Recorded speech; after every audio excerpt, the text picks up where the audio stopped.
Hey guys, it's Simon from the Panic Brothers, and today I kind of want to do something a little different than we normally do on this YouTube channel. I kind of want to do a deeper analysis of one of my favorite films ever made in the anime genre. If you like what you see today, please leave a comment, subscribe, like, let me know if you want more content like this. But without further ado, this is my analysis on the hit movie, Perfect Blue. あなた誰なの？あなた誰なの？はい、5秒前。4、3、2、2、2、2、2、2、2、2。 Today we're diving deep into this labyrinth psychology of Perfect Blue, exploring how Concraft is not just a thriller, but a psychological movement on what it means to be authentic in a world that demands performance at every turn. This analysis in the video draws from nearly 3 decades of scholarly research, from feminist film theory to postmodern media studies, from psychological analysis to contemporary digital culture criticism. I collected all these research papers and articles online to put together an examination of how this 1997 anime film predicted the very anxieties that define life in the modern era.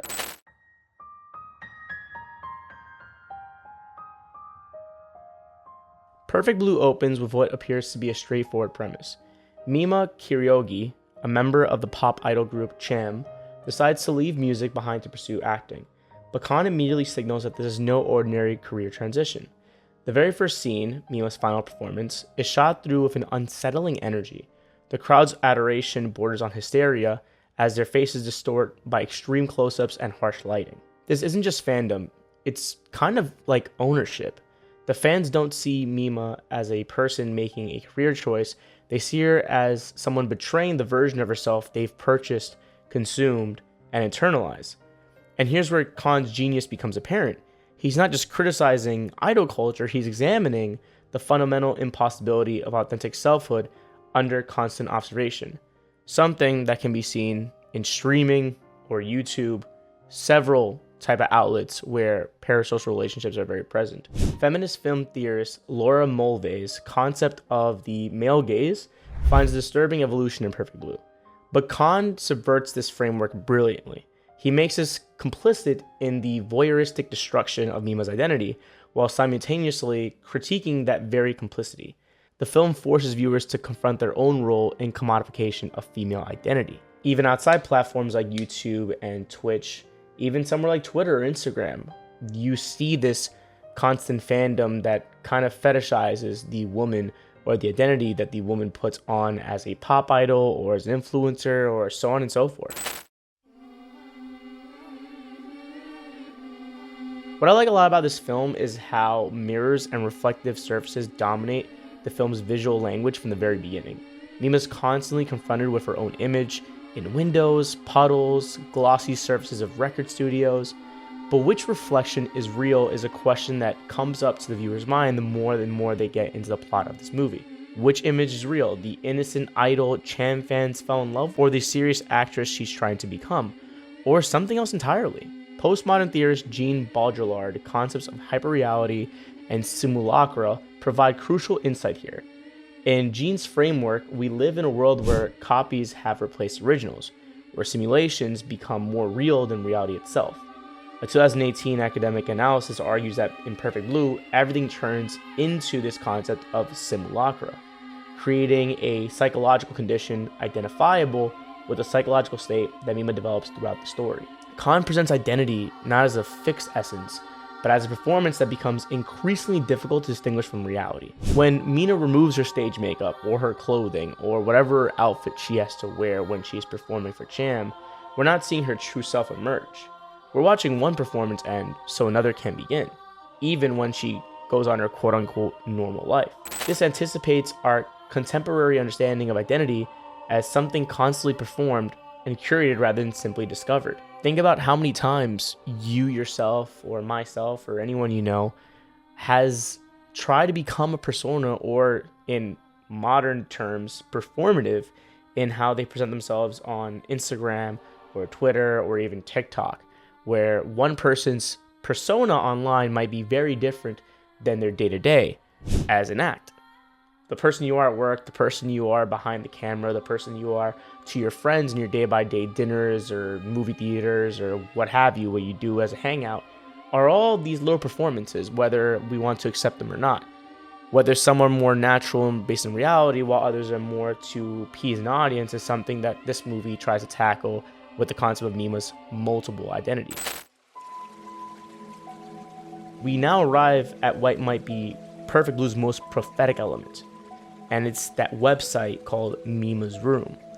Remember, this film was released in 1997, before social media, before the concept of digital self-presentation, before the phrase personal brand entered anyone's common vocabulary.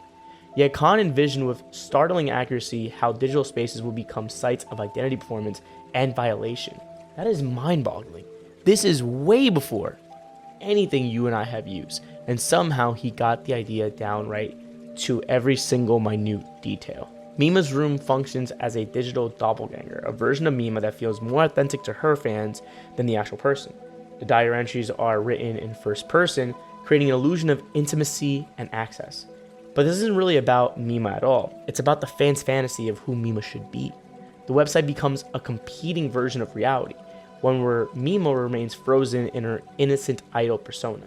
What's particularly brilliant about this plot device is how it anticipates our current digital dilemma.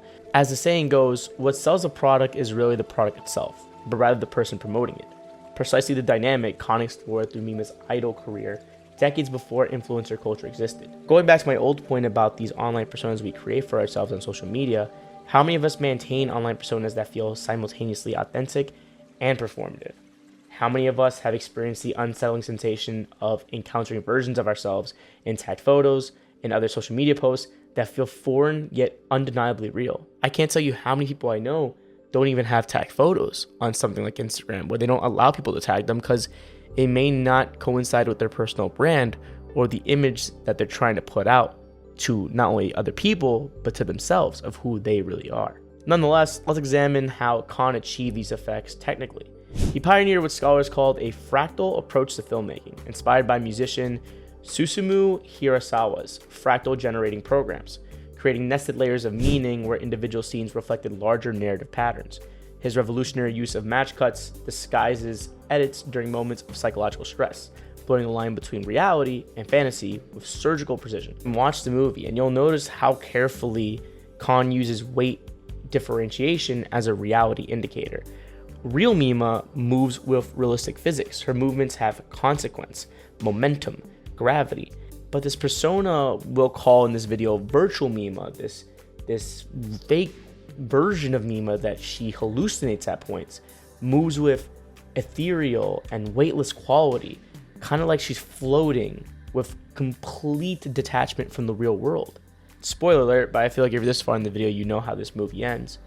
When Rumi appears disguised as the idol Mima, the virtual Mima I just mentioned, the animation gains physical weight, allowing her to interact with objects and stab Mima while maintaining otherworldly movement patterns.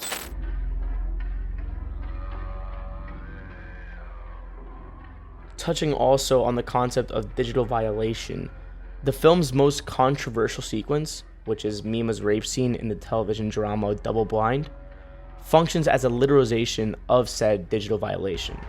Just as Mima's room violates her interiority by fabricating her private thoughts, this scene violates her bodily autonomy for the sake of entertainment.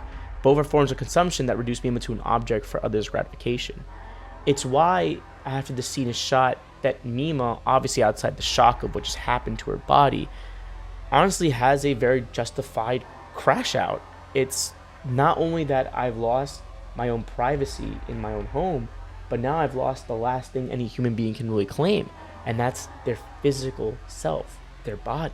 With concepts like voluntary structures where that physical barrier is crossed, like OnlyFans, or less voluntary where people put stuff up like revenge porn back in the early 2000s and early 2010s, this is a concept that's very alive and isn't far from reality in the real world. It's important to note that Khan doesn't just sensationalize this violation.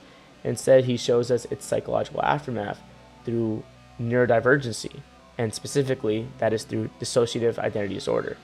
Granted, the depiction of DID in this movie is very far from the reality of it due to this being shot in 1987, where the concept of DID and issues like bipolar and BPD weren't really well studied or well understood at the time.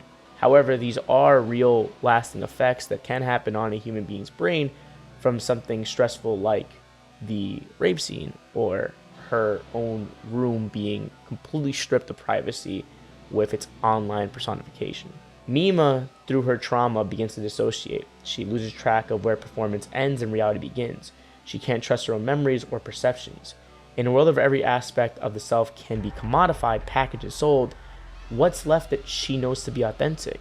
In the movie itself, she even says, "Is this real? Is this reality?" At one point, she even holds a teacup so hard with the force of her hands to force it to shatter and cut her hands so she can tell if the blood that came out of her hands is real or not. There's even multiple moments where she starts repeating the cycle of the day, where she goes to film a movie scene, commits a murder, sees her stalker, and ends up back in the same room. And this repetitive cycle really tries its best to tell the audience that you, the viewer at home, don't even know it's real or not, just as much as Mima at this point. Khan puts you on this ride of disassociation, just as well as Mima, where even the movie she's filming, her role as an actress, is the role of someone with the same personality disorder. So there's a whole new level of meta where we don't even know if is the movie based on a reality, is the reality of her life based on the movie, is the movie even real? You start questioning, where is this movie taking me? Where is the reality? Where can I put my feet in the sand and feel the grounding of what is happening? And I think that's very genius for someone like Khan to come up when his character is going through the same emotions.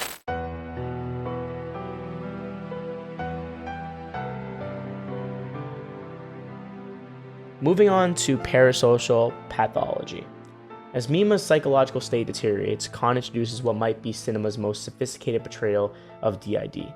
The appearance of idol Mima, or virtual Mima, the cheerful, innocent version of herself, isn't just a hallucination. It's the externalization of identities forced to coexist within the same person. But let's examine the psychological accuracy of what we're seeing through both the DID and the parasocial relationship we see from her number one fan, or supposed number one fan, Mima. Contemporary research on parasocial relationships, which are one-sided emotional connections individuals form with media figures, reveals that Mimania exhibits what psychologists classify as borderline pathological behavior. This includes obsessive stalking, belief in reciprocated feelings, and substitution of parasocial interactions for real relationships. Watch how Khan blurs the line between Mima's external experience and external reality. The editing becomes increasingly disorienting, with seamless transitions between what's real and what's psychological. The scholars call puzzle film narrative structure, characterized by high knowledgeability, high self-conscious, and occasional low communicativeness, forces viewers to question their own perceptions along Mima's. Perfect Blue predicted what we now call stan culture with chilling accuracy. The film anticipated how social media would enable and normalize obsessive fan behaviors, creating one 2017 analysis described as monstrous identity formation as we increasingly disengage with the real world in favor of a digital artifice. Look at concepts like Jakura. Maybe some of you know what I'm talking about, and if you don't, there's two streamers, one named Jason, one named Sakura, who have developed an online relationship, whether real or not, feeding into the parasocial nature of their fans to watch every movement, watch every text that may pop up between the two that gets leaked. Fans have become obsessed with the relationship between the two and kind of feel like they're part of the journey that is them two, quote unquote, falling in love. Not to mention, look outside the world of streaming. You might even know somebody or have heard of articles of people falling in love with AI, with their own AI agents and chatbots. Yes, it's not as accurate as being parasocial to a media icon, but it is in a realm of relatedness, considering how it does create this notion in the stalker or the mentally ill person's mind that they're getting reciprocated emotion, reciprocated love, reciprocated understanding, when in reality they don't exist in the concepts of the people and the settings and the environment around them.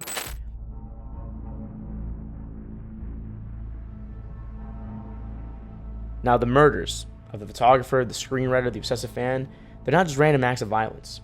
They've targeted eliminations of people who have commodified or violated Mima's identity. And they being, yes, Rumi, you find out, but they could also just be any really person that sees himself as the parasocial hero of the media icon. Maybe there's somebody who's jealous of their media icon dating somebody that they think is not as good as they are or not good for them. This same murder could be an act of violence that is done by the stalker or the person who's not well. Before we find out it was Mima, we're never quite sure who's committing these murders. Is it Mima herself, her fractured psyche taking revenge, or like I just mentioned, someone else entirely? The revelation that Rumi, Mima's own manager, has been masquerading as both the innocent Mima and the murderous avenger is perhaps the film's most brilliant psychological insight and the reason why I love this movie so much. Rumi represents the ultimate consumer of identity, not just a casual fan, but someone who invested in a particular version of another person that she's willing to kill to preserve. This emerges from specific cultural context. Perfect Blue was created during Japan's lost decade, the economic stagnation of the 1990s. The film provided prescient critique of Japan's idol industry, exposing what's known as the Yamoshu system, where male executives control every aspect of young women's lives and manufactured personas. Rumi's transformation into the real Mima during the film's climax literalizes the central horror when identity becomes commodity. Anyone can claim ownership of it. Watching Perfect Blue today, nearly 3 decades after its release, is an exercise in recognizing prophecy. Khan didn't just anticipate social media, he predicted its psychological consequences with uncanny precision. As one 2024 retrospective I found online observed, the film feels like it could have been released this year. That's extremely true.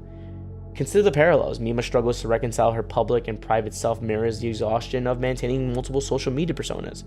The invasive intimacy of Mima's room anticipates everything from parasocial relationships to deepfake technology. The commodification of Mima's innocence prefigures the monetization of authenticity that defines influencer culture. Recent studies show that 73% of young adults report anxiety about their online image, while 68% admit to curating their social media presence to present an idolized version of themselves. Perfect Blue anticipated these anxieties by exploring what happens when the performance of identity becomes indistinguishable from identity itself. Digital media wouldn't just change how we communicate, it would fundamentally alter how we conceive the self. In a world where identity can be copied, modified, distributed, faked, what does it really mean anymore to be real? The film's conclusion, Mima looking in her car's rearview mirror and declaring "I'm real," isn't a triumphant resolution. It's a daily act of self-assertion that must be repeated indefinitely.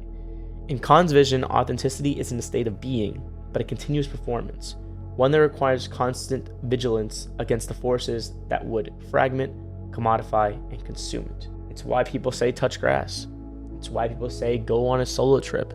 It's why people say go get some fresh air. Yes, these are moments to reflect, but they also need to be part of the routine, something repeated to remind yourself who you are away from anything that's remotely social media, online, or something else that people want you to be. Perfect Blue endures not because it's a perfectly constructed thriller, but because it functions as a warning about the psychological cost of our image-obsessed culture. One saw with clarity how the bulldozing effect of media would create new forms of surveillance, new pressures for performance, and new opportunities for identity theft, not just of data, but of the self itself. The film asks us uncomfortable questions that remain relevant today. In a world where privacy is extinct and authenticity is performed, is genuine selfhood still possible?